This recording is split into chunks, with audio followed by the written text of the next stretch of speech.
We may be a little over a week into Battlefield 6, but I'm sure there's still plenty of things you may be learning as you're playing. While we talked about a few things I wish I knew sooner in the beta, I figured with how much stuff I've seen since launch, we could do an updated version here for the full experience. Today we're taking a look at some things that to some may be obvious, but to others may not, and maybe one of those things is like, wow, how did I not realize this? That could change your entire gameplay experience. Now, of course, there's probably going to be plenty of things that I missed throughout this video, so do be sure to drop a little fun fact or tip if you have one that you'd like to share and add to the list. We're all here for the same reasons, to learn, get better, and improve our experiences. So drop your thoughts as we go along, drop a like if you enjoy the video, and do me a huge favor if you'd be so kind, hit that subscribe button to stay up to date with all things Battlefield 6 and other FPS content as we chase down 700,000 subscribers, perhaps by the end of the year. Lofty goal, but who knows? Anyways, would love to have in the community, but for now, let's get into it. Let's start out with some weapon details here, a category about that. Firstly, moving while shooting is basically a death sentence sometimes. Bullet spread is a thing within Battlefield 6 or Bloom, and as you hold your trigger down, that expands, but also moving will increase that base spread. So if you have the opportunity to, stay a bit more stationary. I know sometimes you have to end up evading a situation, or it is advantageous to actually be on the move, but if you can be as stationary as possible, it's going to help with that accuracy. In addition to, I know that we've already talked about this plenty of times, but tap firing and burst firing is something that helps out with that accuracy way more just inherently as of the mechanics of Bloom and spread. So if you have the opportunity to single fire or burst it, you're going to be landing more shots than if you just hold down that trigger for the entirety of your magazine. Now, one thing to also note with Bloom and spread is that it is currently bugged. A lot of comments that I saw recently in videos discussing this was, that's just how the mechanic works. Yes, to a degree, but it's also been acknowledged by developers that there is something on the back end that is not working as it should be, and it's over-exaggerated in that spread and deviation that we have compared to what it should be. So just know that this will be something that will be getting adjusted here in the near future, but as it stands right now, it might be a bit more apparent in every one of your gunfights. Next, suppression is an absolute pain, right? Like, I've had so many clips where I'd be pinned down and would genuinely not have health regeneration for what is like close to a minute. It sounds like I'm exaggerating, but when pushing objectives, breakthrough, and things like that, that absolutely can happen. So is there a way that you can counter suppression? Well, actually, yes. If you play support or you are by a support player and they throw down a supply bag or a supply pouch, that actually starts your regeneration process regardless of any other exterior factors, including suppression. So whereas beforehand, any time that a bullet would whiz by, you would restart that counter for how long it takes for you to regenerate your health, that being a 5-second delay before the initial regeneration. But this will then completely ignore that fact and just regenerate your health from there, even with additional shots coming towards you to suppress further. One that we mentioned in the beta, but still relevant now, if you play Assault, you may have come across a situation where you're running out of ammo very quickly. And that's likely because of the weapon sling, the defaulted gadget of Assault that allows you to take a secondary weapon alongside a sidearm. If you remove this in favor of an additional gadget, you'll end up having more ammunition in your reserves for that primary and still have the secondary. You just won't have that third weapon in that weapon sling. Next, be conscious of muzzles. Some, as they say in the menus, will actually spot you in world and on the minimap, but also sometimes they're just not as efficient as you may think. Like, suppressors do not fully conceal you within, I want to say it's 15 meters on the minimap, so you will end up having situations where you still will be spotted, but others obviously give you way more benefit in that concealing attribute. One thing that also we can't really say is much of a tip, but more of a PSA to round out the weapon details is certain weapons and certain weapon packages are indeed bugged and cannot properly apply changed weapon attachments. So if you're like me and you had to change your M433 magazine and laser every single match, well, you're not alone right now. It is a really annoying bug that's hopefully fixed out soon, but you're not alone. Be aware of that. Next, let's talk about some sniper and recon tips, because this is some stuff that I've definitely noticed as I've played quite a bit. Number one, recon is the only thing right now worth sniping with in terms of classes. If you end up wanting to use the open weapon system and push with a sniper or with assault, you want to end up having that extra ammo or be able to heal your teammates with support, or you just want to play engineer with a sniper as well, they're not necessarily nearly as worth, because the bullet spread and deviation that we talked about will actually apply also to single shot sniper rifles. As crazy as that may seem, yeah, you're not going to be as accurate at a distance with those outside of the recon class. Whereas recon will be pinpoint precise, the others, not so much. Next, the sweet spot mechanic is something that does return here for Battlefield 6. We did mention this in the beta as well, but within a specific range, depending on the weapon, you'll have the chance to one-shot enemies without landing a headshot. This is made more visually apparent by a more vibrant and rainbow-esque scope glint versus just the base white starburst that comes off a scope when a sniper is looking at you. So if you do see a bit more colorful of a scope, just know that you could be in danger no matter what. Another tip that may be able to help you is to bind your rangefinder attachment to the fire button. This allows you to zero in on any enemy no matter the range that they're at. So that's something that will make those super long distance shots very easy to complete, and especially when you have assignments right now for the Recon class to get 150, 200 plus meter headshots, that could be really beneficial at that point where you can just point and click and don't really have to account for any bullet drop beyond that. Next, the Recon drone in Recon is incredible for assists and score, as well as just helping your team out and trying to spot where enemies are. If you're playing Breakthrough, this is something that's incredible in regards to just spotting literally everybody. Like, you are going to get so much benefit out of that. Your team's going to get so much benefit out of that. So it's definitely worth playing your role in that sense, but nice to have. Additionally, I think it was on Reddit I saw a post of this where you can actually detonate mines with the Recon drone, which could lead to some counterplay clips that are definitely catching your enemies by surprise. Next up, let's talk a little bit about grenades, because these are very advantageous in the right hands. Smoke grenades probably being the biggest one here for this.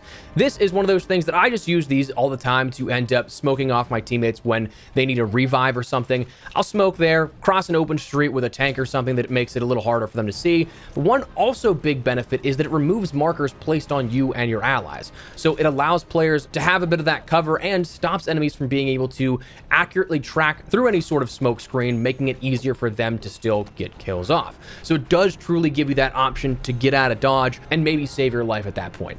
Next, incendiary grenades, or any sort of fire damage really. If you hilariously stop and drop, not necessarily roll, you'll actually cancel that fire damage when on fire. So otherwise it will continuously tick. This will mitigate that and then allow you to start your health regeneration from there. But let's say you do end up dying or bleeding out from either those incendiary grenades or just enemy infantry, tanks, whatever the case.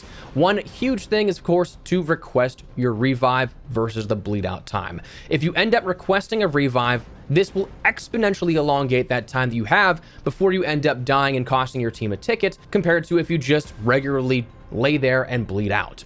Binding your buttons to toggle for requests also is one of those things that helps you tremendously, because you can end up just tapping that instead of holding the button, and then you can ping enemies or make callouts for enemies around you. Or if you got sniped and it's not really any sort of benefit, you can just be hands off for a second, grab a drink of whatever's next to you, maybe advanced GG with code espresso for 10% off your entire order. But whatever the case, it just makes being able to have that bleed out time be elongated a little bit easier. Next, and finally, in regards to this, be conscious of your bleed, because it will start again if a teammate starts to revive you and then stops for some reason, like they're reviving you and then they get shot and go down, or if they just misclick and then end up letting go.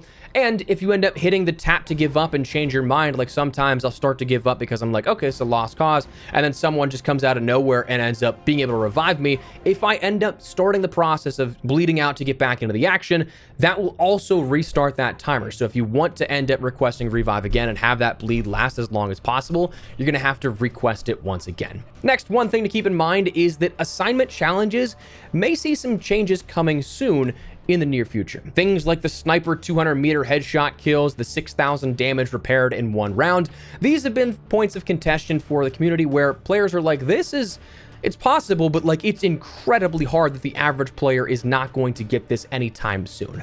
And this was one of those things that was actually addressed by the Battlefield 6 development teams, where they had mentioned that they are going to be taking into consideration this feedback and potentially adjusting some of these. So if you haven't completed your sniper 200 meter kills yet and you're still working on other things, if you haven't gotten that mastery for the engineer 6,000 damage in one match, it's one of those things you might be able to hold off for a little bit, and you won't have to complete them in their form that they're in now, and it will be made a little bit easier in the future.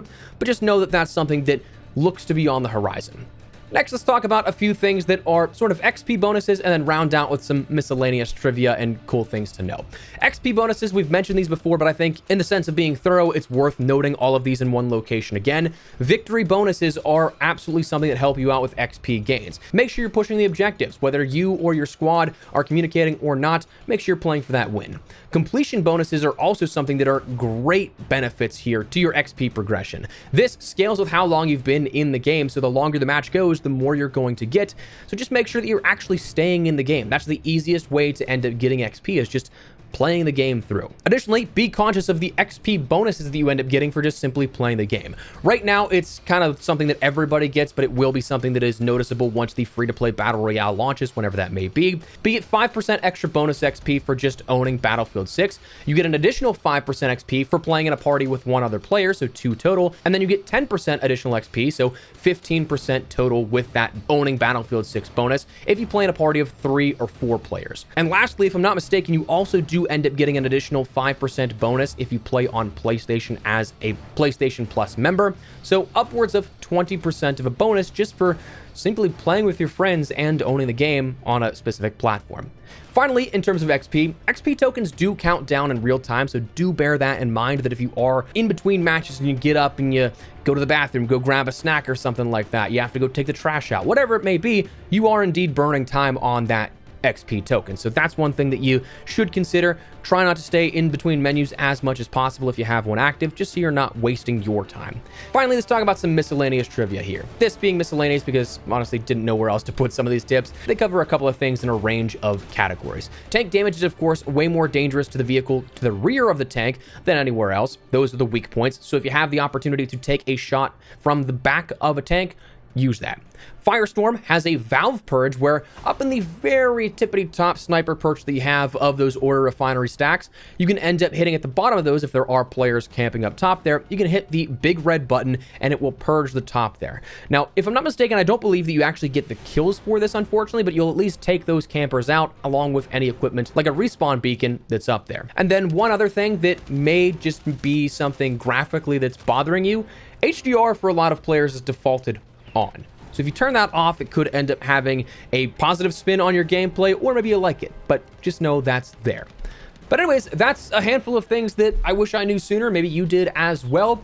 And hopefully some few tips that can help you out in your gameplay experience. But for now, that's going to wrap it up. Let me know your thoughts down below. Is there anything in particular you didn't know out of this here? Anything you'd like to add to the list? Feel free to drop it down below. But if you guys enjoyed the video, you found it at all insightful, do me a favor and drop a like on it. Of course, if you are new to the channel, make sure you subscribe so it's a single thing running all things Battlefield 6 as we gear up for Season 1 upcoming. We got Arc Raiders 2 days after the launch of Season 1, so a lot of stuff here in regards to that upcoming in the very near future. And then we got some more stuff as time progresses as well that I'd love to have in the community for.